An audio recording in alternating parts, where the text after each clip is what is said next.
puku, baobonye na visoma skrini. Yes, katika somo hili ni yule mwalimu wako wa kawaida, Mwalimu Jacob Florian Chawala.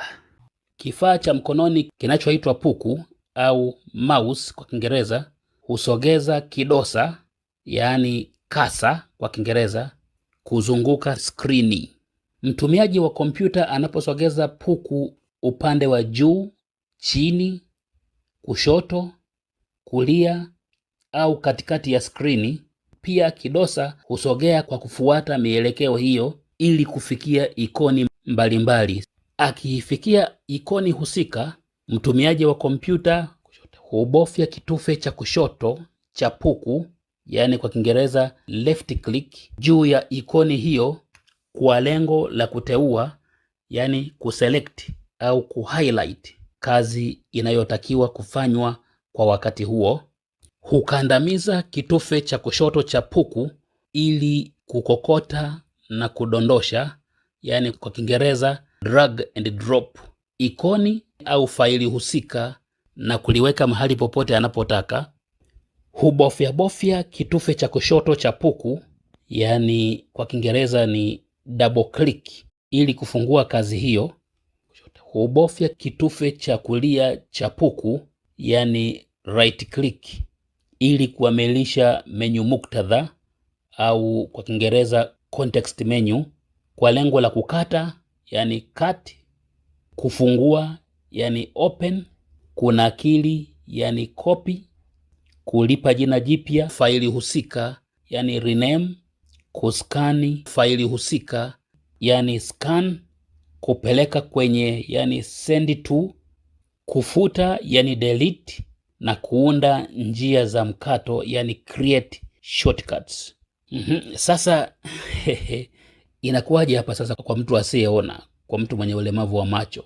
Kwa sababu hii puku, mambo ya kulenga ikoni, hapa mtu asiyeona hawezi hapa. Baadaye sana wataalam au makampuni kadhaa walitengeneza njia ambazo huyu mtu asiyeona, huyu mtu mwenye ulemavu wa macho anaweza kufikia taarifa zilizoko kwenye kompyuta yake au kufikia ikoni zilizoko kwenye kompyuta yake kwa kutumia keyboard au baobonye. Kwa sababu keyboard au baobonye inaweza ikatumika badala ya puku au mouse. Kwa hiyo karibu mambo mengi ambayo puku au mouse inafanya, basi na keyboard au baobonye pia linaweza kufanya mambo hayo.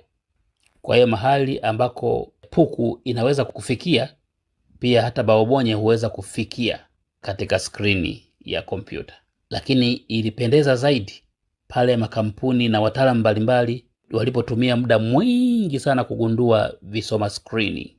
Miaka kama ya 89 ndipo ilipogunduliwa JAWS version ya kwanza, toleo la kwanza, na baadaye sana ndipo vilipogunduliwa visoma skrini vingine. Baadaye sana, miaka ya mbele huko, viligunduliwa visoma skrini vingine zaidi ya JAWS. Nadhani mmejifunza sana aina za visoma skrini. Visoma skrini hufanya kompyuta na sikanu vitoe maelekezo kwa sauti wakati vinapotumiwa. Mfano wa visoma skrini kwa ajili ya kompyuta ni kama vile JAWS, yani Job Access with Speech. J ni kwa ajili ya neno job, A kwa ajili ya neno access, W kwa ajili ya neno with, na S kwa ajili ya neno speech.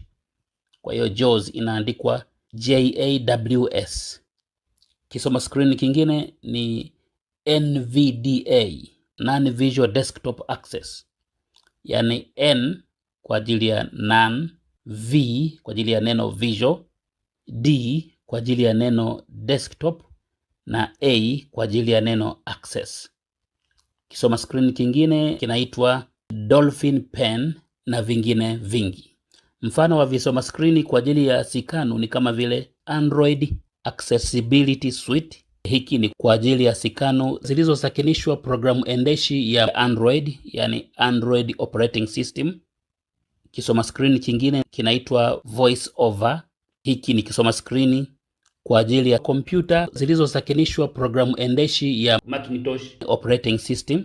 na sikano zilizosakinishwa programu endeshi ya iPhone, yani iPhone Operating System, kwa kifupi ni iOS, na vingine vingi. Basi kwa leo somo letu juu ya puku, baobonye na visoma skrini limeishia hapo, na sasa nakaribisha maswali, maoni na ushauri. Mlikuwa nami Mwalimu Jacob Florian Chawala katika somo hili. Asante. Chao.